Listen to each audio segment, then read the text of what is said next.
네, 안녕하세요. 자연연구소 이유입니다. 네, 오늘은 제가 얼마 전 취득한 화훼장식 기사 자격증에 대한 이야기를 좀 해볼까 합니다. 화훼장식 기사는 화훼류를 주 소재로 실내외 공간을 장식하고 전문성을 가지고 이와 관련된 업무를 수행하는 일정 수준의 지식과 기술의 자격증이라고 할 수 있겠습니다. 화훼장식 기사 자격증을 취득하고자 하시는 분들이 준비를 시작하시기 전에 보시면 도움이 좀 될 영상이라고 생각됩니다. 먼저 화훼장식 기사는 우리나라 국가기술 자격시험 중 하나예요. 국가기술 자격시험은 보통 기능사, 산업기사, 기사, 기술사 순으로 이제 등급이 올라가고 그 기술 분야를 응시하기 위한 자격의 기준이 있죠. 네, 한국산업인력공단 홈페이지에서 자세하게 보실 수 있는데요. 일단 기사 같은 경우는 산업기사 취득 후 실무 능력 1년 이상이거나 관련 학과 대학 졸업이거나 실무 경력 4년 이상 이런 식으로 응시 자격을 자세하게 설명해주고 있는데 이 응시 자격을 잘 보시고 접수를 하셔야 합니다. 필기시험 끝나고 자격 서류를 제출하게 되어 있거든요. 그래서 자격 기준에 맞지 않으면 실기시험을 볼 수 없기 때문에 이걸 잘 확인하시고 접수하셔야 됩니다. 네, 그리고 기사, 산업기사 같은 시험은 1년에 총 4회의 시험 일정이 잡혀 있어요. 근데 화훼장식 기사 같은 경우는 1년에 딱 한 번만 있습니다. 나중에 다른 회에 더 추가가 될지는 잘 모르겠는데요. 지금까지는 이렇게 딱 3회에만 시험이 잡혀 있어요. 그래서 1년에 한 번만 있기 때문에 굉장히 더 긴장되고 좀 불안함이 있죠. 네, 이제 본격적으로 시험에 대한 내용을 좀 얘기해 보겠습니다. 화훼장식 기사 시험 같은 경우도 필기와 실기로 이렇게 구분이 되어 있어요. 필기 공부는 온라인 동영상 강의도 있고 오프라인으로 학원에서도 강의가 있는 걸로 알고 있는데 저는 그냥 혼자 했습니다. 저 같은 경우는 일단 필기 시험이 얼마 남지 않은 상태에서 시험 공부를 시작했기 때문에 어디에 등록을 하거나 강의를 차근차근히 들을 그런 시간적인 여유가 없었어요. 그래서 제가 조경교사 자격증도 가지고 있는데 그 공부할 때도 필기는 저 혼자 독학으로 했었거든요. 그래서 이제 필기는 혼자 할 수 있지 않을까라는 생각도 좀 있었던 것 같고, 일단 기사는 전공자분들이시거나 아니면 관련 분야에서 4년 이상 경력을 가지고 계신 분들이 대부분 시험을 보는 것이기 때문에 혼자 필기 시험 공부는 충분히 할 수 있을 거라고 생각합니다. 네, 그래서 미리미리 준비하신다면 온라인이나 오프라인 강의를 듣는 게 물론 좋겠지만 저처럼 시간적인 여유가 없으시다면 혼자 독학도 가능하다는 점 말씀드립니다. 그래서 혼자 속성으로 이제 공부를 했는데 일단 현재 시중에서 판매하는 화훼장식 기사 책을 한 권 사고요. 기출문제부터 풀었어요. 시간이 많지 않다 보니까 책 앞에서부터 하나하나 다 읽으면서 공부를 하기에는 양이 너무 많기 때문에 기출문제를 위주로 풀었고, 풀다 보니까 겹치는 문제들이 꽤 많더라고요. 그래서 그 겹치는 문제들 위주로 이제 외우기 시작했고, 그 많이 나오는 그 부분에 대한 이론을 좀 더 추가적으로 보고 이런 식으로 이제 필기는 공부를 했습니다. 네, 필기는 총 5과목인데요. 여기서부터 여기까지 이 과목이 있고요. 한 과목당 40점을 넘기시면 되고 전체 합해서 60점을 넘으면 됩니다. 그래서 한 과목에서 꽈라게 되지 않도록 골고루 공부를 해야 된다는 게 좀 어려운 부분인 것 같아요. 저도 그 1과목, 2과목이 좀 어려웠었거든요. 학명도 외워야 되고, 그래서 이제 기출문제에서 많이 나오는 부분 위주로 공부를 하고, 학명도 이제 기출문제를 풀다 보면 자주 등장하는 것들이 몇 개 정해져 있어요. 네, 그거 무조건 외우고 이런 식으로 공부를 했습니다. 근데 또 필기 때 이제 좀 열심히 그래도 외워 놓아야 하는 이유가 이 실기에서 필답형이 있거든요. 거의 논술형이기 때문에 필기 시험 준비할 때 열심히 해놓으면 좀 도움이 많이 됩니다.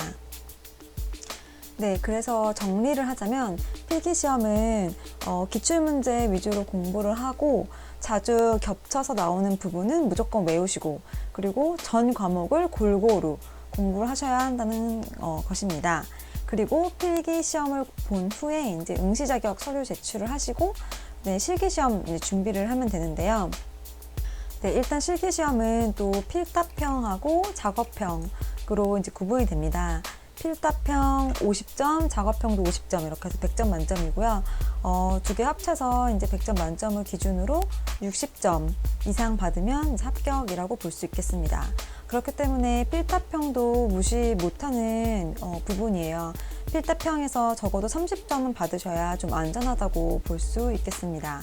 작업형은 아무래도 좀 주관적인 심사가 이루어지기도 하고 또 현장에서 서프라이즈 소재 주어지고 하면 당황해서 작업을 잘 못하실 수도 있거든요.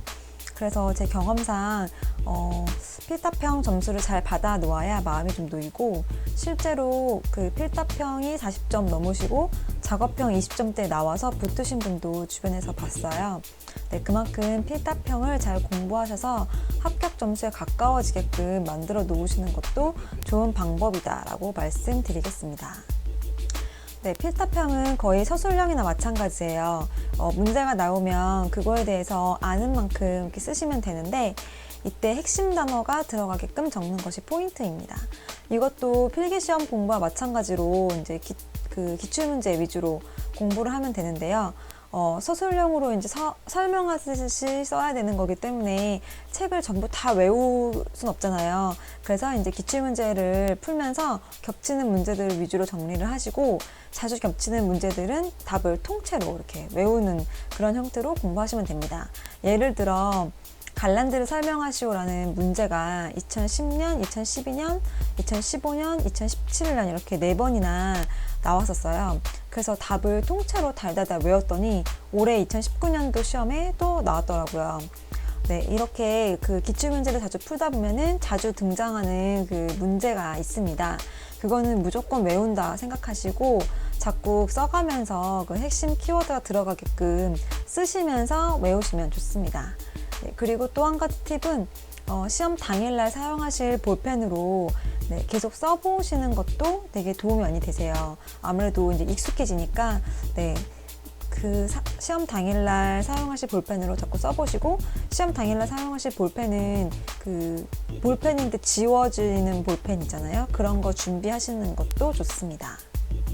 네, 그래서 이제 정리를 하자면은 필기시험 공부했던 것처럼 필답형 기출문제는 전부 다 푸시고, 그 자주 등장하는 문제는 무조건 답을 다 외우시고, 시험날 사용할 볼펜으로 자꾸 써가면서 핵심 단어가 들어가게끔 외우시는 것이 필답형 공부의 포인트입니다. 네, 그리고 이제 가장 어려운 그 시험이 작업형 시험입니다. 작업형 시험은 필답형과 일주일 차이로 시험 일정이 잡혀요. 필답형 시험을 먼저 보고 약 일주일 후에 작업형 시험을 보게 됩니다. 작업형은 혼자 하기에는 조금 힘드실 거라고 생각이 돼요. 작업형 시험을 위해서는 학원을 다니셔야 되는데, 화해장식 기사는 국비 지원으로 들을 수 있는 학원이 이번 연도에는 아예 없더라고요. 수요가 많지 않아서 국비 지원으로 진행은 잘 안 한다고 하더라고요. 그래서 사실 수강료가 조금 비싸다고 느껴지기도 해요. 그래서 한 번에 따야 된다는 그런 생각이 좀 강했던 것도 있습니다. 네, 일단 학원은 본인한테 맞는 학원을 고르시면 되는데, 필답형을 같이 가르쳐주는 곳도 몇 군데 있었어요. 네, 필답형도 이제 혼자 하기에 너무 버겁다 하시면 같이 봐주시는 곳을 선택하시는 것도 좋고, 그 외에 이제 작업형에 대한 수업 횟수나 수강료, 학원 위치, 합격률 이런 것들을 고려해서 선택하시면 될 것 같습니다. 네, 그리고 실기시험 접수를 하고 나면은 수험자 지참 준비물 목록이 이제 공개가 됩니다. 한국산업인력공단 홈페이지에서 이 실기시험 접수를 하고 나면은 이렇게 수험자 지참 준비물이 공개가 됩니다. 이거를 수험자가 준비물을 다 챙겨서 시험장에 가져가야 되거든요. 이 준비물 목록을 보고 어떤 형태의 작업형 시험이 나올지 이제 유추해서 시험 준비를 하면 되는데, 학원에서 선생님들이 이제 경험이 많으시니까 이 부분을 생각해서 이제 시험 준비를 해주시게 됩니다. 네, 근데 실기시험 접수하는 날 준비물이 이제 공개가 된다고 했잖아요. 근데 이제 이게 필기시험 보고 한 달 정도 있다가 이제 공개가 되는 거기 때문에, 필기시험 끝나자마자 바로 시작하는 학원이 있고, 이 수험자 지천 준비물이 공개된 이후에 수업을 시작하는 학원이 있어요. 둘 다 장단점이 있겠죠. 준비물 공개되기 전부터 학원을 다니면은 그래도 좀 워밍업이 될 것 같고, 준비물 공개 후에 이제 시작하면 이 재료로만 연습을 할 수 있으니까 좀 더 집중할 수 있을 것 같고요.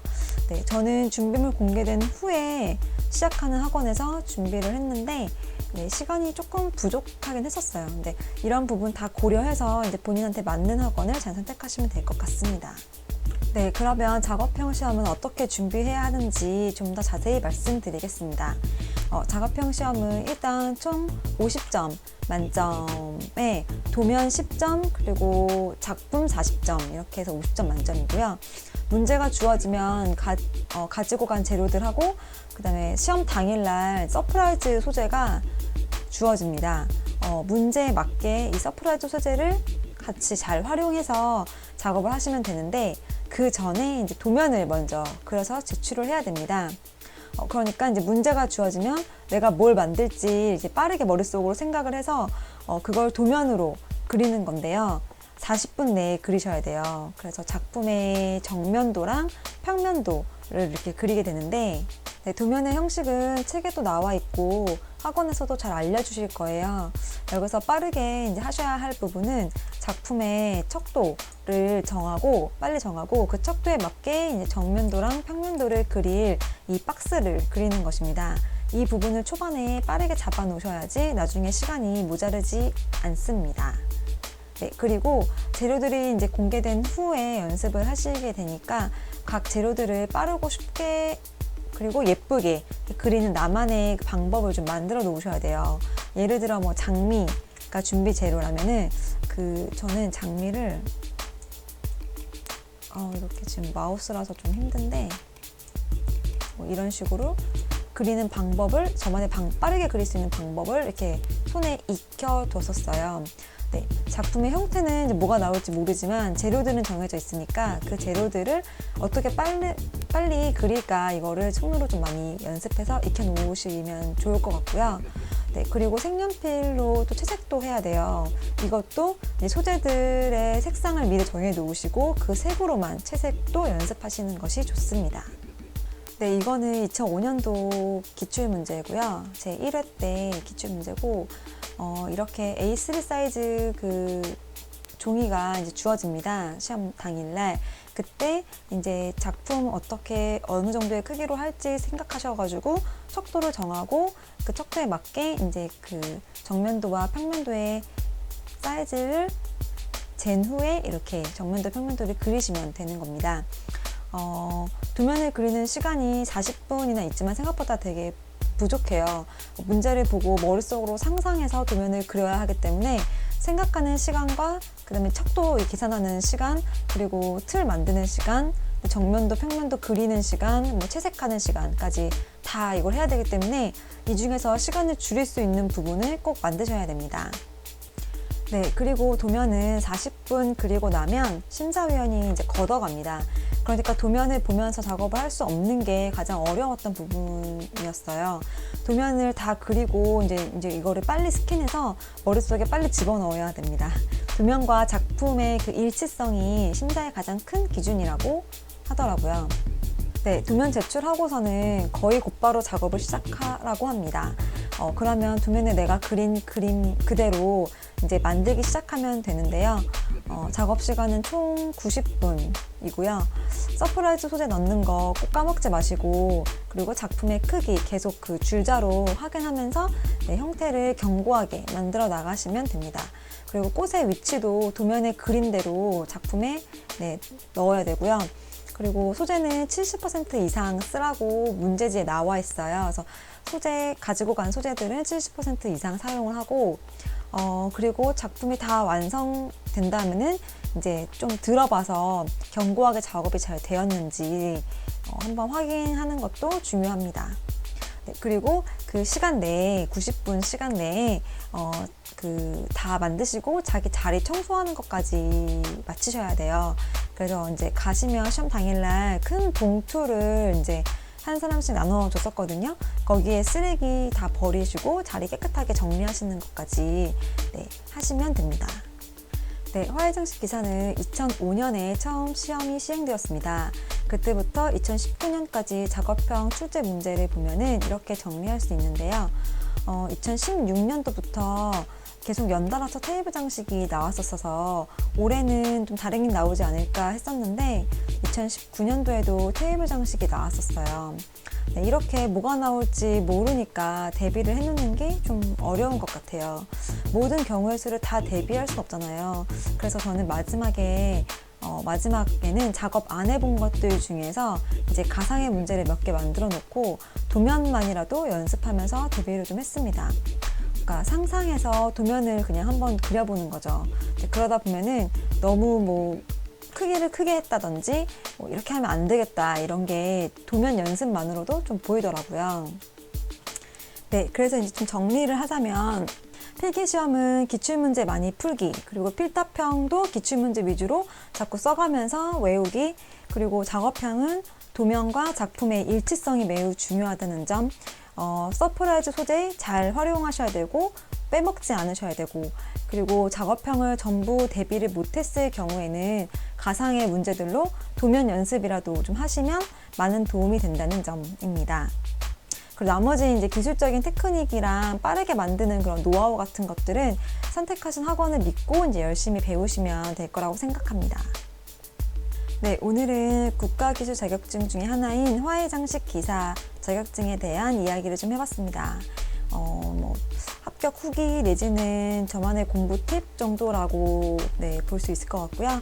그 화해장식 기사 준비하시는 분들께 좀 도움이 되는 영상이었으면 좋겠습니다.